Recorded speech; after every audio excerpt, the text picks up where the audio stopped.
Victoria. A bit late in the day to go visit the gallery now, but if you have an hour or two spare tomorrow or the next day, I highly recommend going to the gallery and checking out all the works there. It's free, it won't cost you a cent, it's air conditioned, it's going to be really hot tomorrow as well. It's only the temporary exhibits that you do have to pay for. Yeah, it's great. Over on the right here we have all the rowing clubs, all the rowing sheds. Rowing is a big sport on the river. I'll just draw your attention to the white one in the middle there, the Mercantile Rowing Club. That has produced some gold-winning Olympic rowing teams. The most notable being the Awesome Foursome, and that is awesome spelled O-A-R. The oldest boat club is the Melbourne University one. That dates all the way back to 1862. So a strong tradition of rowing on the Yarra. Speaking of traditions, on the left-hand side here, this is Birrarungma Park. And this is Melbourne's newest parkland. It was opened in 2002. It's all reclaimed land. It's been built over the top of the old rail yards that used to exist here. And, just between these two features, so these 5 metal shields. Those 5 shields represent the 5 clans that used to live here on the river that make up what is known as the Kulin Nation. In fact, the name of the river really should be Birrarung.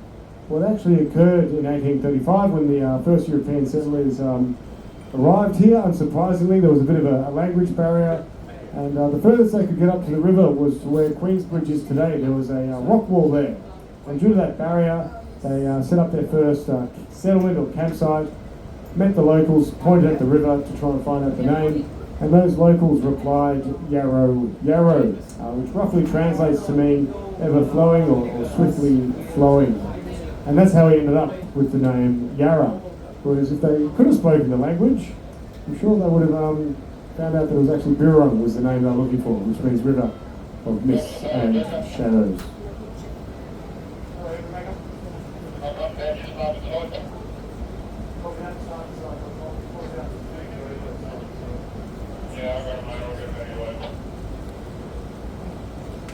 Back on this podium here, that sculpture is called Angel. And Angel used to live out the front of the NGV. This is its new home here. Quite controversially, they didn't get the artist's permission to move the sculpture when they did. But there is a plaque underneath the sculpture that says that the angel represents everything and nothing. So that's what everything and nothing looks like.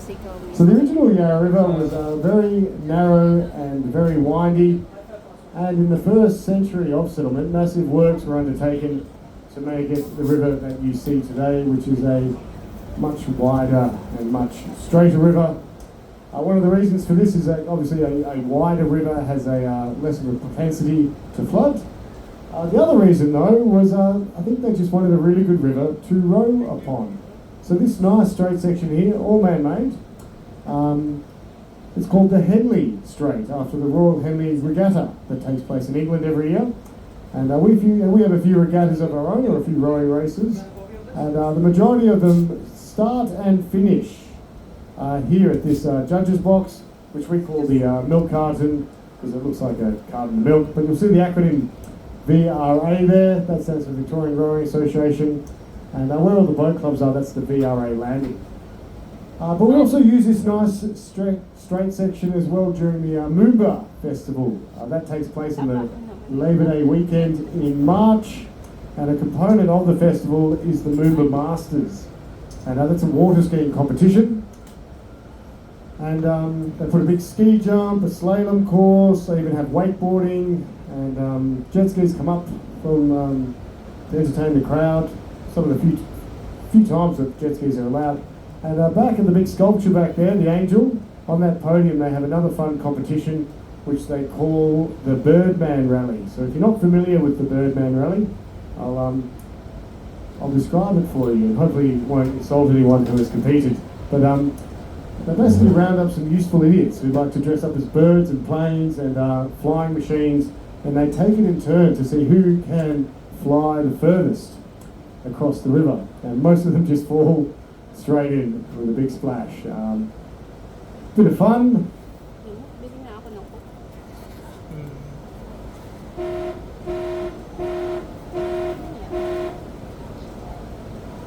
Up on the hill here, that's the Sydney Maya Music Bowl. That was a gift from the Maya family. That's the Maya department stores. And then a little bit beyond it, you might see there's still a yellow flag flying above that creamy tower. It's behind that tree now. And the fact that that flag is flying, that's a government house, and that means that the governess is in residence. When she isn't home, no one, they don't fly the flag basically. So those guys are going fast. Over on the left now we have, this is the start of the Melbourne Sporting Precinct, and this is the tennis centre where the Australian Open is taking place. We're alongside Rod Laver Arena. That's the largest of all the arenas. You've got about 20 outside courts and then the three main arenas. Rod, Margaret and John. For Rod, that's the biggest one, that's where the finals are held, because basically Rod Laver is the greatest tennis player there has ever been, and maybe ever will be, because he has held this record since the 60s and 70s, which is the most tournaments won, which is 198, and I think the only player that's coming close to matching this record would be Djokovic. And he's not even vaccinated, so I don't think Rod's got anything to worry about. This is the Swan Street Bridge. As we go under the bridge, if you look to the left, between Rod Laver and John Cain Arena, you can now see the MCG again.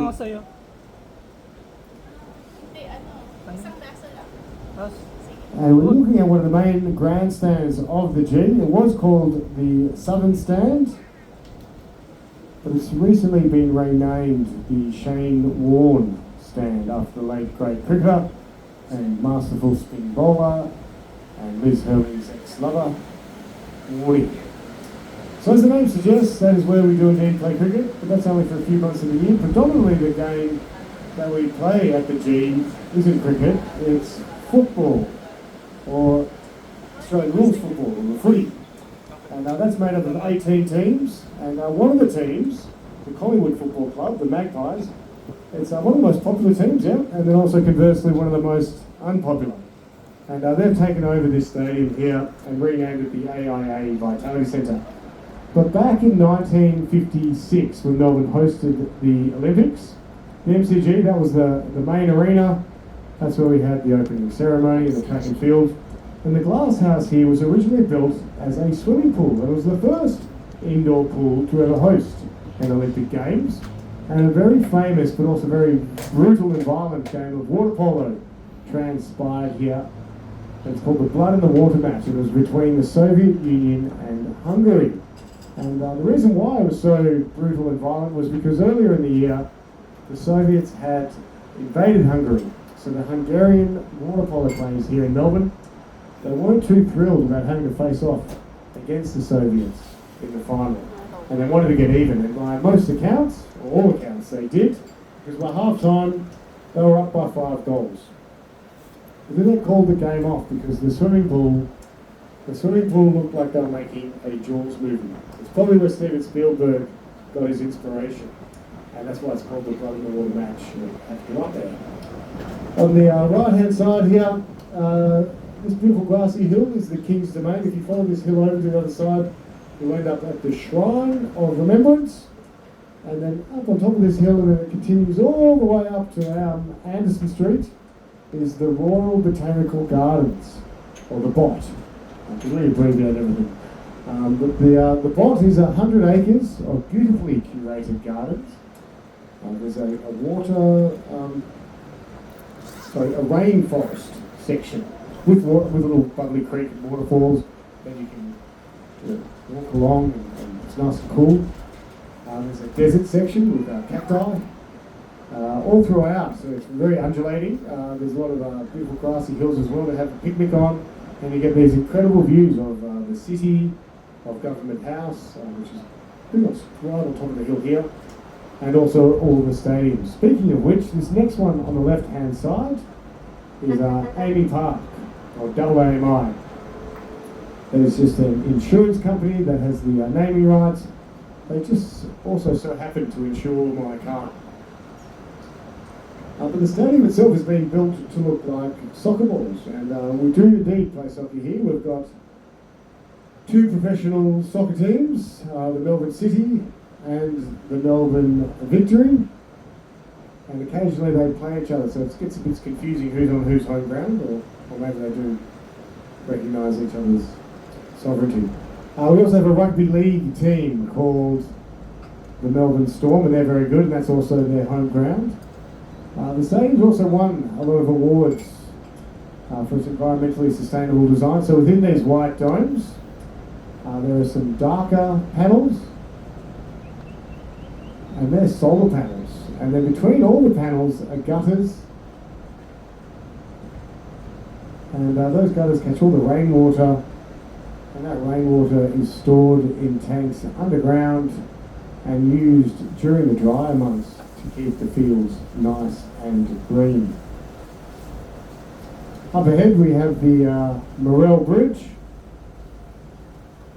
and the Morell Bridge was built back in 1899, and originally they called it the Anderson Bridge, which is got Anderson Street and Anderson Street Hill here, and Anderson was one of the designers of the bridge, as well as another gentleman who's very famous called Monash. But after they finished building the bridge and digging out the banks and lining with the bluestone, because the river actually used to flow through the Royal Botanical Gardens here. So just on the right hand side we've got Alexandra Avenue. On the other side of these trees here is the swamp, so it's quite a low-lying area. We call them billabongs here, and they're the billabongs that used to sit alongside the river. And I think I forgot to mention, it's also free to go inside the Royal Botanical Gardens, so it won't cost you anything to go in there and have a picnic. But yeah, so the river flowed through there. Once they finished building the bridge, then they diverted the river to flow down through here and into the city. The other designer of the bridge, Mr. Monash, after he designed this bridge, he went on and joined the Australian Defence Force, and towards the end of World War I, he was elevated to the rank of general. He was pretty much one of the first generals to by this stage of the war, tanks had become more reliable, and he was one of the first generals who actually effectively used all of the different tanks and infantry, etc. So he was knighted, he became Sir General John Monash. We have the city of Monash, Monash University, Monash Hospital and Medical Centre, and around this bend here, the Monash motorway that turns into a car park in a minute now, all named after him. The Morell Bridge is also a beautiful example of a Victorian era structure. One of the features are the wrought iron balustrades that they used to showcase. So check out these balustrades as we go on there. Off in the distance you can see the Nylex plastic sites sitting above those concrete silos. So those concrete silos were constructed in the 1960s. Before those silos were built, that site was actually the site of an old brewery. And in the 1880s, it was one of the largest breweries in the world. That's how much beer we were drinking here in Melbourne in those days. For a couple of reasons. One of them was because we're also the richest city in the world. We're known as Marvellous Melbourne, and people would come from all corners of the globe to try and strike their fortunes out of the goldfields of Victoria, namely Bendigo and Ballarat. So we had a lot to celebrate. And if you do venture out to Ballarat, there's also a theme park out there called Sovereign Hill that celebrates the Gold Rush era, and it is awesome. I highly recommend going and checking it out. Very educational as well. The other reason why they were drinking so much beer was because it was actually safer to drink beer in those days than it was to drink water. And if you're mining, you've probably got a hard and thirst and the best cold beer. So, Victoria Bitter. Anyway, you know how the song goes.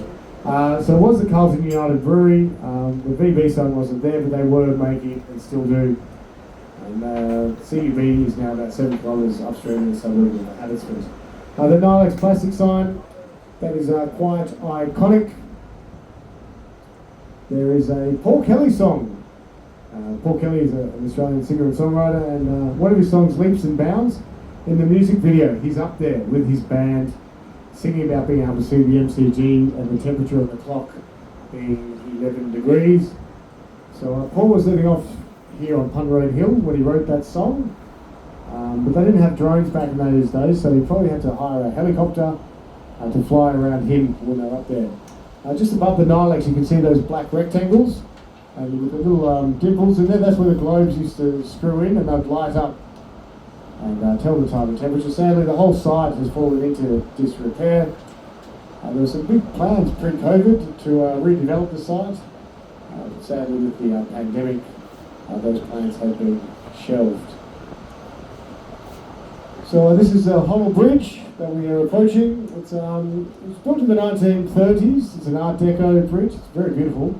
But it's actually named after a man who was here about 100 years before the bridge was built, named Robert Hoddle. And Hoddle was one of the first surveyors or town planners of Melbourne. And so if you head into the CBD, you'll notice that all the streets run from north to south, east to west in a grid pattern, and that is called the Hoddle Grid, after Bob Hoddle. Hoddle was also very big on the precincts. He set aside about a third of all the space around the city to the arts precinct, the gardens precinct and the sporting precinct. So it is probably thanks to him that Melbourne does consistently get voted one of the most livable cities in the world.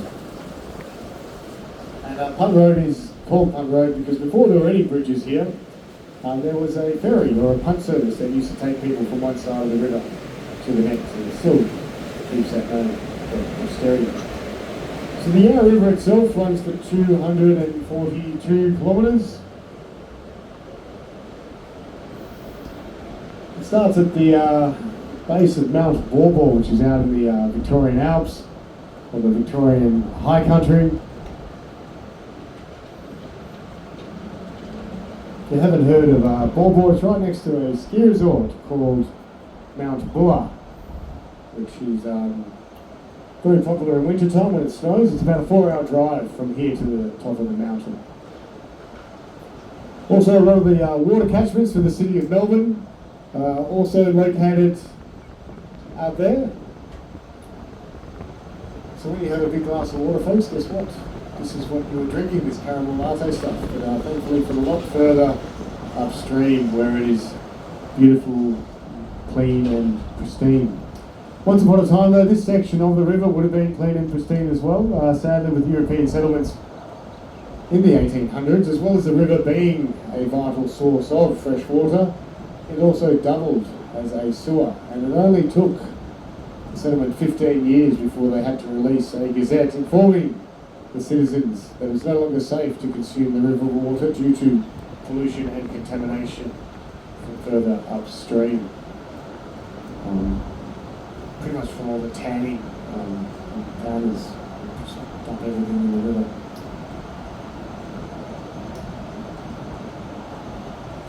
Also, that rock wall that I first mentioned in the beginning, that barrier between the river and the sea was removed. And once that barrier no longer existed, then this section of the river all the way up to the next set of falls, which is in Collingwood, this section has become brackish and tidal. Brackish meaning it's a mixture of seawater and river water, so salt water and fresh water, and tidal meaning that it rises and falls about a metre every 6 hours. And that is what makes this bike path here on the left-hand side so special. So this gentleman in the yellow, he is a paid actor. He is there for your viewing pleasure, and he is simply demonstrating what a great use of space this bike path is, because this bike path is floating. It's built on pontoons, connected to the pillars, and it rises and falls and never gets washed over, unless of course you build one of them in Brisbane and then it ends up out to sea.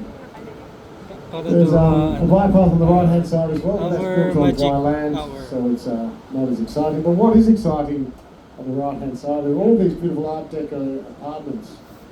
These were also built in the 1930s, so they tie in nicely with the Hoddle Street Bridge there. They've got these three colourful ones, Kildare, York House and Dorrington House, on the green, the cream and the pink.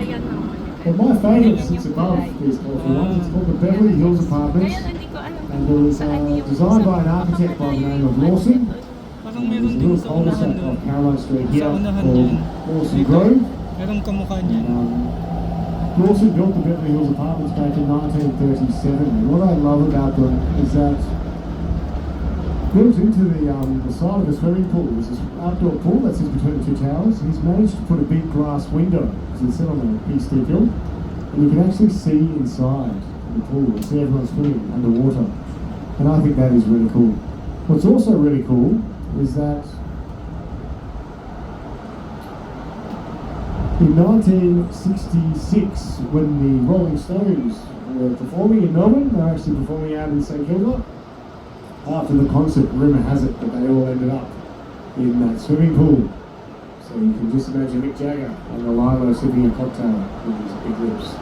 So this is Cremorne Rail Bridge. We just missed the train, but we might get another one because it's a very busy rail bridge. I think on average a train utilises this bridge every 3 to 4 minutes. But what can I say? It's built for strength, and not much thought went into the aesthetics. Here, And also the graffiti definitely does not help. But thankfully the next bridge that we're approaching is the Church Street Bridge, and it's also affectionately known as the Bridge of 1,000 Arches, and it is one of the best looking bridges on the river. When they first constructed it 101 years ago, the river actually flowed under all three of the main archways, but then they needed the space to build the extension to the Monash, and they were a bit worried about trucks hitting that first archway, and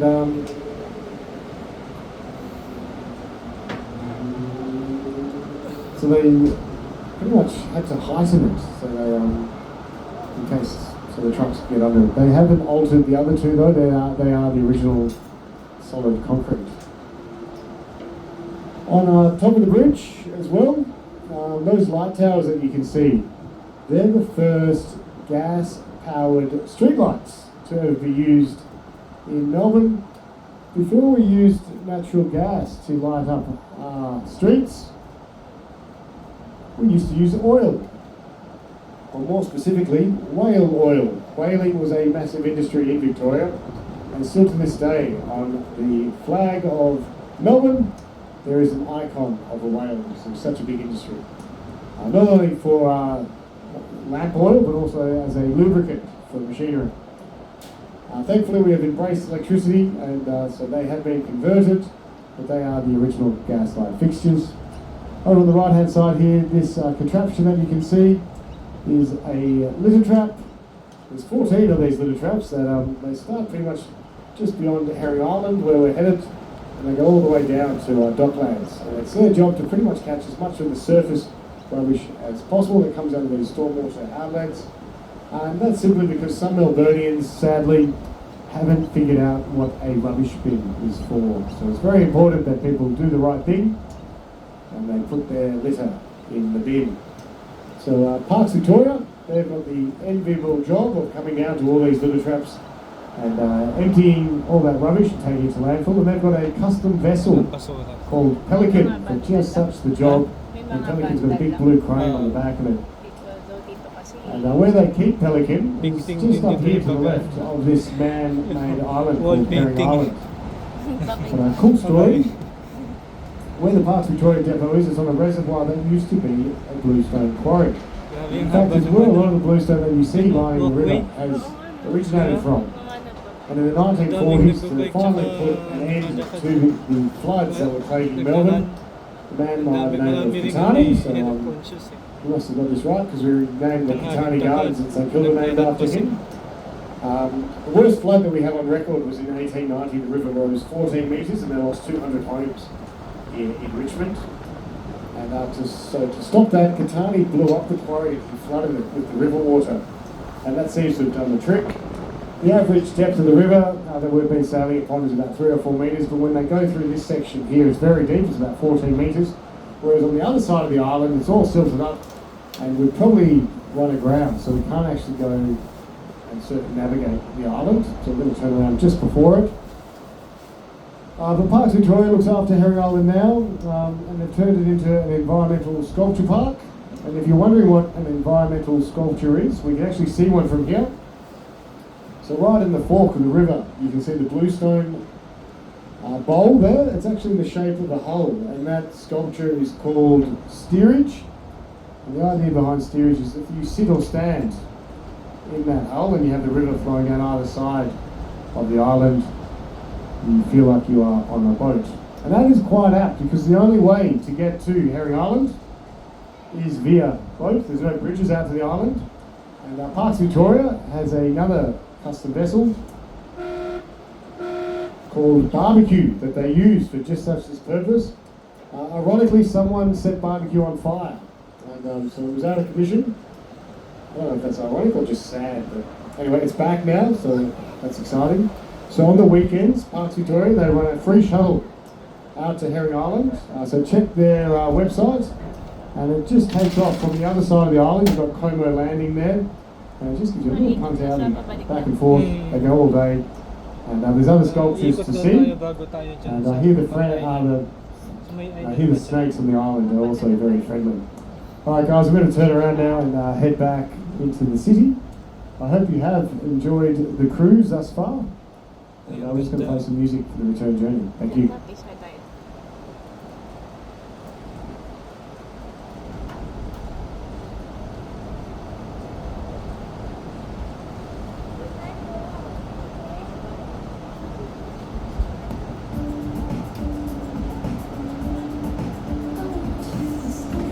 Hindi naman ako nakapike.